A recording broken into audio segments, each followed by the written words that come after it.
Yeah, and the Briar. Mm-hmm. H3, knight to b8. Just had a chiggerine with knight a5, and now knight b8 Yeah. for black. So as I mentioned, black has different ways of playing this. Knight on a5 gains a tempo on the bishop, forces the bishop back to a slightly less active square, but the knight is misplaced on a5. Here the knight goes to a very nice square, but black did spend 2 moves just to get his knight back to its starting square. Yeah. On d7, though, it's very harmoniously placed. It defends e5, and after bishop e7, the bishop is no longer obstructed. So white grabs the center naturally. I mean, if we get the chance, we shouldn't turn it down. Knight d7. Now white develops with the typical move. Now, if I have a chance to play knight f1, for example, if black were to play h6, you go. knight f1, we would happily put our knight on g3. By the way, a small tactic to be aware of. Although, I doubt that many people will ever fall for this, but might as well know it.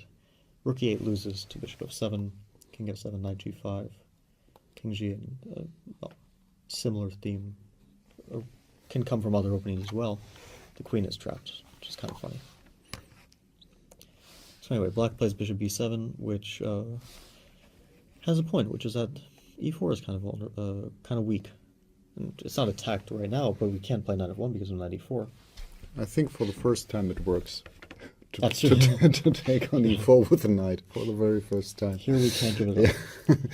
But, so, okay, here we have to spend a tempo and play bishop c2. I mean, okay, we don't have to. There are other moves, there's a4, but at some point we need to move our knight from d2. It blocks our bishop, we want to get it to g3, and the only really good way to do that is bishop c2. Black, for his part, is going to play, I mean, neither side is doing anything too combative for the moment, yeah? Yeah. Both sides are just trying to complete their development and get a setup that they want. Maneuvering game. It's a maneuvering game, yeah. Yeah. Neither side is really getting in the other player's face. So, we're ready to play knight f1, and black plays rook e8, and the plan is simply bishop f8, and eventually g6, bishop g7. Yeah, he spent a lot of time, it's true.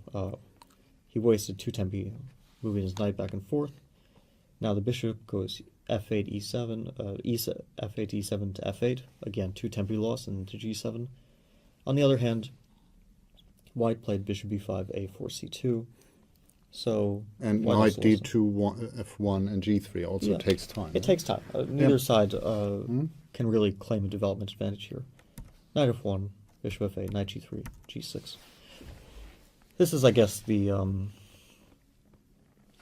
first crucial moment where white can choose different setups.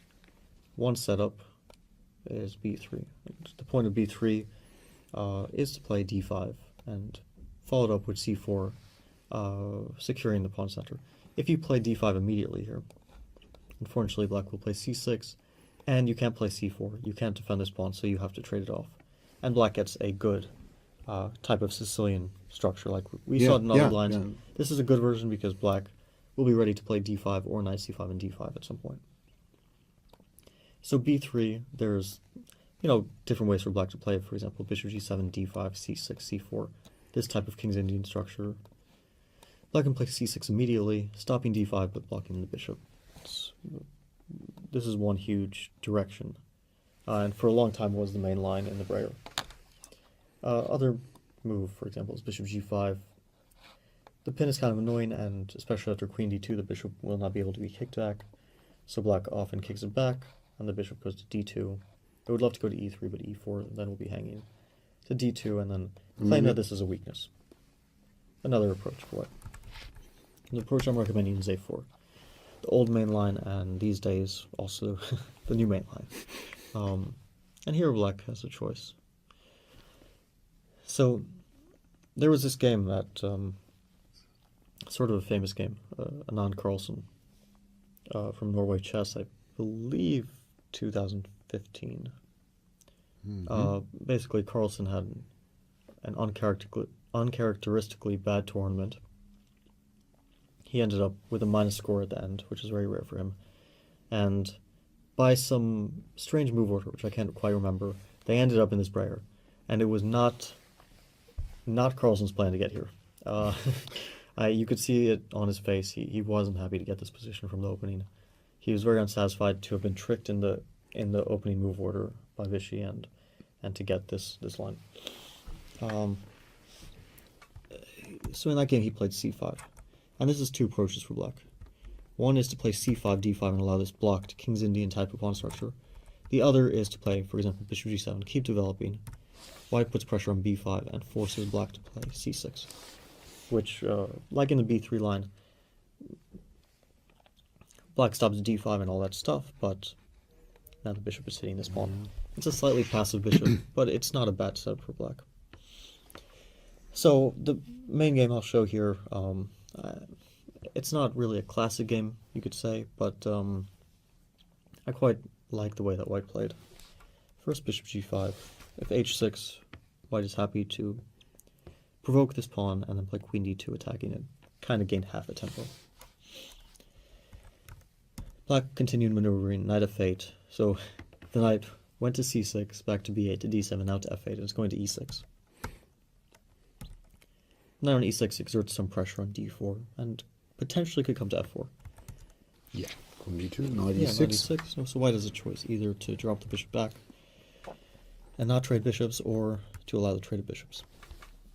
And I can't say that one is obviously better than the other. It's a matter of taste.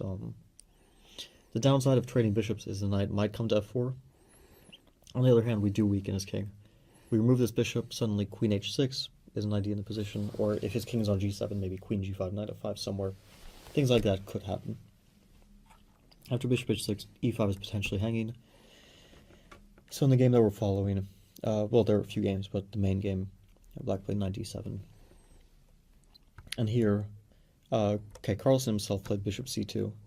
And he won. He beat Bahamut a few years ago. Bishop c2 has a few points. I mean, you kind of maybe give a bit more protection to this pawn. Maybe bishop b3 comes. Black took in queen f6. And is ready to play queen f4. And I don't feel like Carlsen really gained an advantage in this game. He eventually won, but not because of the opening.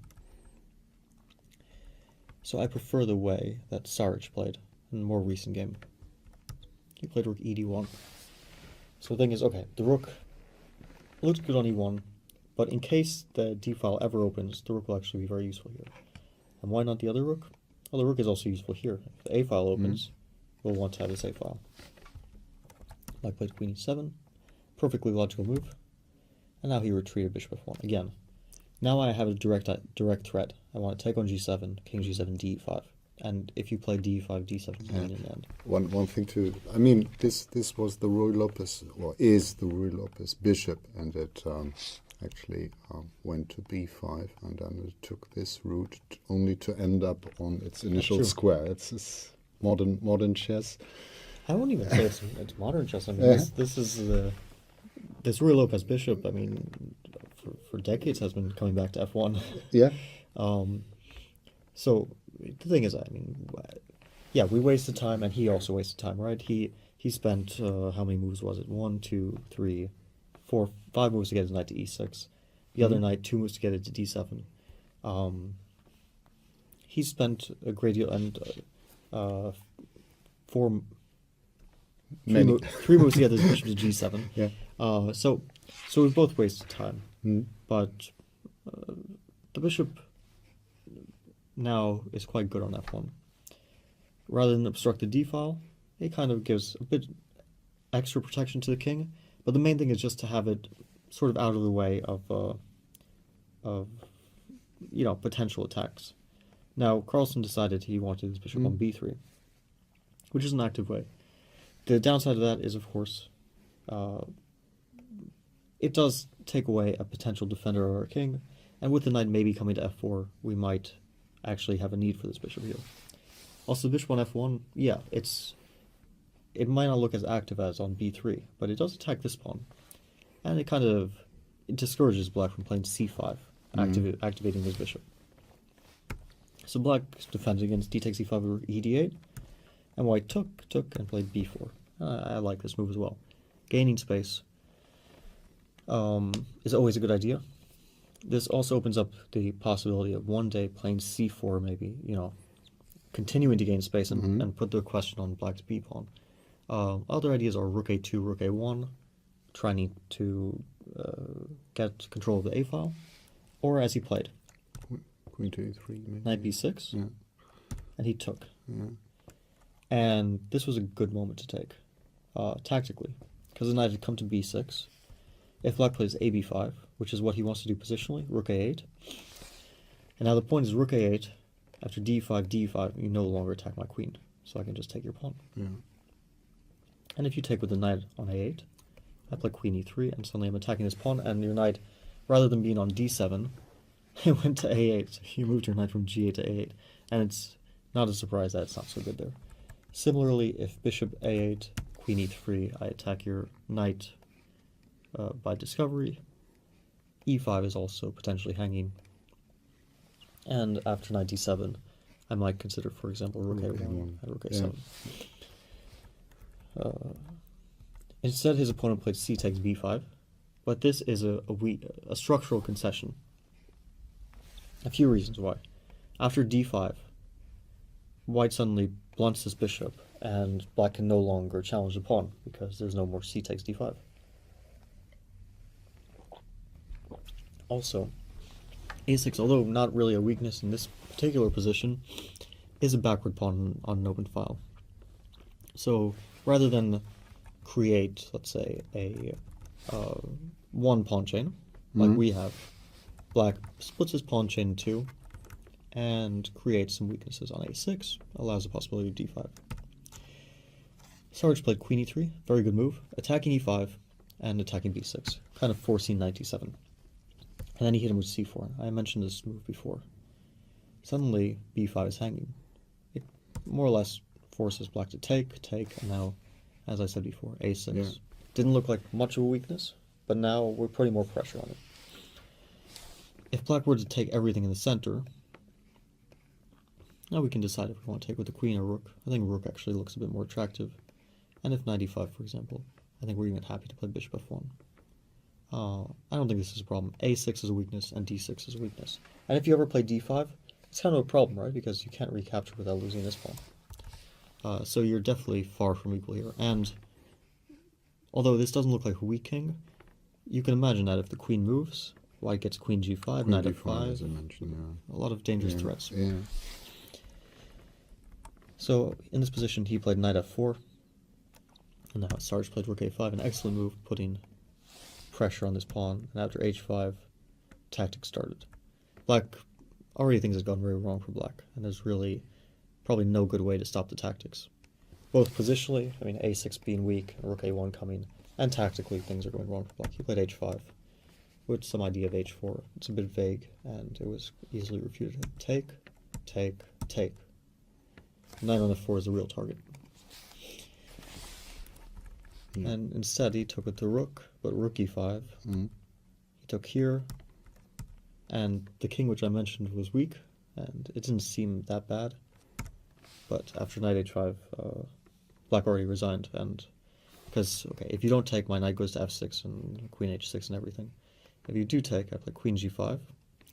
Let's say the king goes to f8, queen h6, king g8, rook g5, and that's mate. And likewise, after queen g5, if the king goes to the h file, I take on h5, rook g5, and I'm probably going to mate you. Or actually, even if I don't have a mate with rook g5, I can even just pick up this rook. So that was a kind of smooth game, smooth way in which Sarge beat his grandmaster opponent. I think an excellent demonstration of white's ideas also. First of all, rook d1, bishop f1, and then the idea of b4 especially, always an idea. And at the right moment, to take on b5. Especially when the knight kind of abandoned e5, the e5 protection. But it's easy to see that, although black's position is not tragic or anything, it's difficult for him to find easy moves. And next move we're going to be playing queen e3, and then maybe rook a2 with idea rook d2 or rook a1. A lot of pressure here. So I quite like the way that Sarge played that game. So we go back to a4. And here, I mentioned that black has two ways of approaching the position. The way we just saw, which with this structure, or the more classical way, c5, allowing the King's Indian structure. Now white's next move, if given a chance, would be b3. After b3, the b5 pawn is shown to be weak. We play bishop d3 and put pressure on it. So for example, this position, it's actually very difficult to deal with this pressure that we put on b5. And not a surprise to say that after ba4, rook a4, white would have a very serious advantage. That's why c4 is considered the the best move. Which, just a slight positional comment on this structure. So this structure makes sense for black when b3 is a weakness. If the pawn is on a2, if we could actually move this pawn back, this structure is no longer good for black because I can play b3. After cb3, I can take with the a pawn, and then you'll have again a backward a pawn. Here, after b3, cb3, I have to take with the bishop, and I'm left with a potentially weak c pawn. That b3 is not necessarily a bad move, but here it doesn't work out for white. So the best move, and a good one to remember, is bishop g5. I've seen that many times. It's always useful to provoke h6. It seems to be useful. Eh? Especially here, because black's king often comes under attack. You wouldn't think it with such a close structure. But because his bishop on b7 is out of the game, because we have a space advantage, and we also have the possibility of playing on both sides, we can create an attack on the king's side. And we'll see like how Vichy created an attack against Magnus. So if h6 we go back, and then, for example, bishop g7, now we attack the pawn.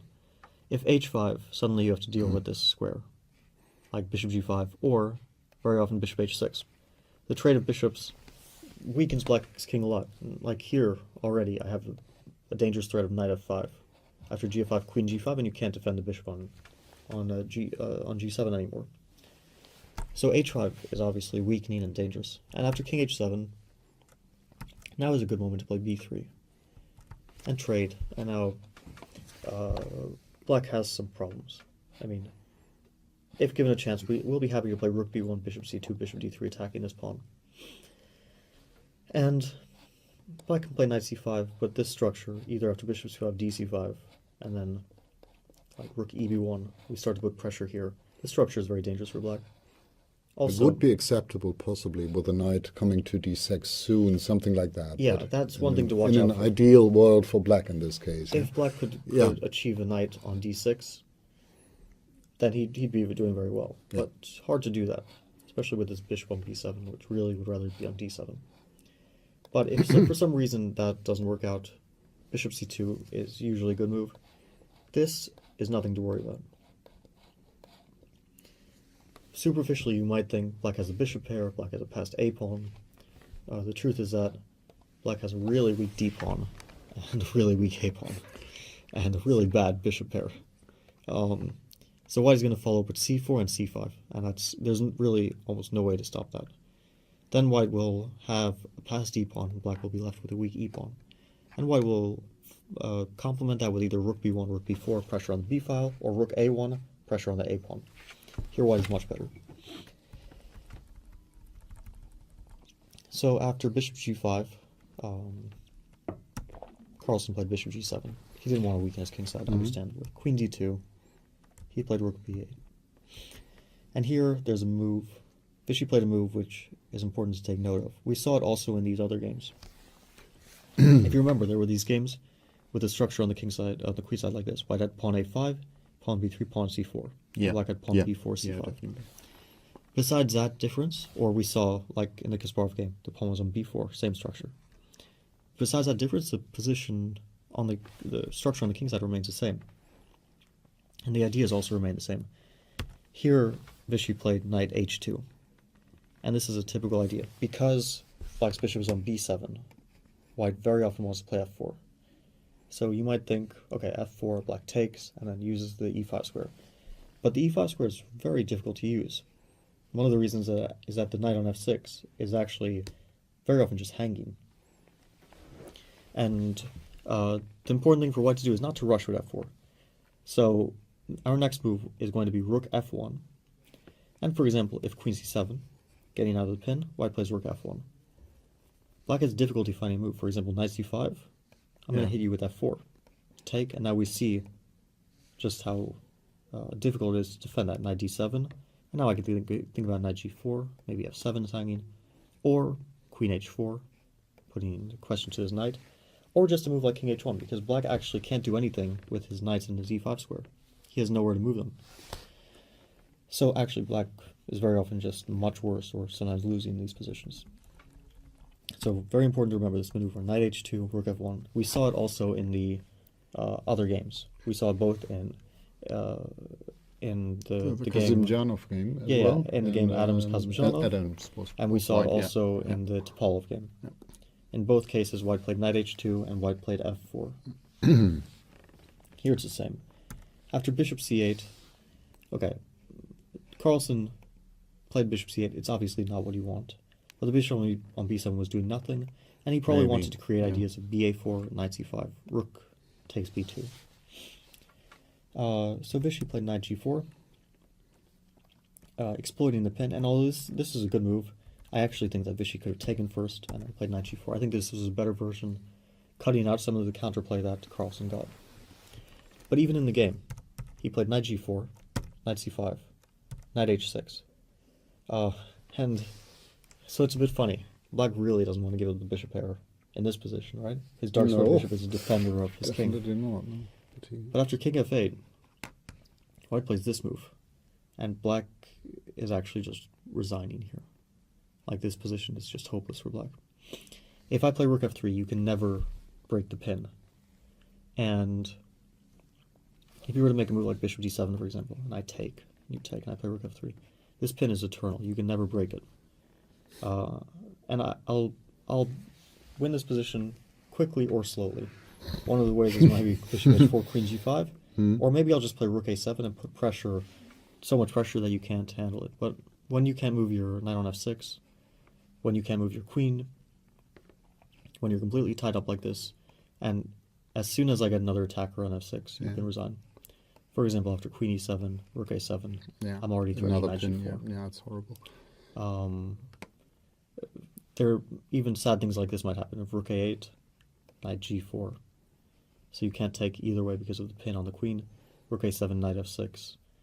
And you're losing your queen by force because knight h7 next. So this would have been completely over, and that's why Carlsen was forced to take on a6. And the reason I recommended a b5, b4 is because here he got the move ba4, and although the position is bad for black, it became a bit messy. b2 is hanging, he played rook a2. Carlsen tried to create some counterplay with a3, ba3, knight fd7, f4, and his counterplay didn't work out, but it was still a tough fight, where, I mean, a player like Magnus will never go down easy, and he did put up a lot of resistance before he resigned. After f4, he doesn't want to take, queen f4. Unfortunately for black, even if you get to knight to e5, I'll play bishop g5, bishop f6 and stuff, or more slowly rook f1. But in any case, the squares around your king are too weak, and at some point I'll create enough threats to force a win. So he tried to keep it closed, a5, rook f1, f6, trying to hold the structure together. After f5, it turned out that it was very difficult for him to do that. For example, g5, there's a few approaches. Knight h5, and then h4 is one of them. Also bishop d1 and bishop h5 has to be considered. So Carlsen tried to create counterplay with knight d3. Because sooner or later, if he doesn't do anything, white will play, h4, take, h5, and open up the king side. And then the bishop on h6 will prove too strong for black's king to handle. So he tried to create some counterplay, like, if queen d3, there's queen b6 and bishop a6 and some tactics. Vishy played a great move here. Yeah. Queen d1. And now everything makes sense for white. Yeah, you have a passed d pawn, but it doesn't matter. Rook f2 is coming. Queen g4 is coming. black doesn't have enough pieces defending his king, and that's what happened. Rook f2. Carlsen played rook f7, just trying to hold things together with queen g4 and knight f8. But now, tactically, Vichy could eliminate this pawn, and he's a pawn up and continues the attack. Yeah. Knight c5, queen a3, bishop a6. And here another very good move, queen g4. The material doesn't matter. The attack is far more important. And after g5, h4. Again, the material doesn't matter. Bishop f1, rook f1. Black's kingside is collapsing. And here he, I think, had many, many ways to win. He won it maybe not in the most accurate way, but still quite convincing. Queen h5. His point, I think, what he was trying to avoid is that maybe here the rook comes to g8 and it's some counterplay. While here after f6, he had to first move the queen out of the way for f6. Rook g8, take, take, take. The queen on g5, we would have to trade queens and maybe black would survive in that game. Here with the queen on h5, there's no trade of queens. Knight f5, rook g6. Okay, now if h6, knight d6, picking up pawns. And if rook g6, knight e7, and this is particularly sad for black, because of rook g7, rook f8 is mate. Well, mate next move. And so he was forced to give up the exchange and resigned. Yeah. Can we just go back? Where did Carlsen really go wrong? I mean, apart from the fact that this position seems difficult to handle. Well, I mean, he didn't want to end up there in the first place, as you said. It's kind of one of those funny situations where black plays a line which has been played thousands of times. It's considered a playable variation, and then doesn't make any serious mistakes and ends up losing. Yeah. I once had sort of the same thing. I played this line with black. I was playing a player, okay, not as strong as Vichy, but still a strong grandmaster, Cherubuk. I played this opening with black. I immediately started to regret it when I got it over the board, and the same exact thing happened. He played queen d2, he played knight h2, he played rook f1, and he played f4, and my position started to fall apart, and I was quickly losing. So it's difficult to point to a mistake. Maybe bishop g7 is simply a bad move, and black should play h6 here. It's possible that this position is already very dangerous for black. It might sound a bit strange that black makes normal moves and ends up in a bad position, but there's strategic risk. He's not playing a safe position. You know, he has a bad bishop. White has a space advantage, and white has an attack on the king side, and that's just the way the position is. I have to say, in general, be careful with white, because you have a good position, but things can go wrong if you misplay it. Just because you have a good position doesn't mean that you can do whatever you want. You know, you have to be very accurate here to prove the advantage. Yeah, seeing this position, I think I would rather play bishop e7 instead of bishop g7. I mean, this looks, and then after that, it's so easy. Eh?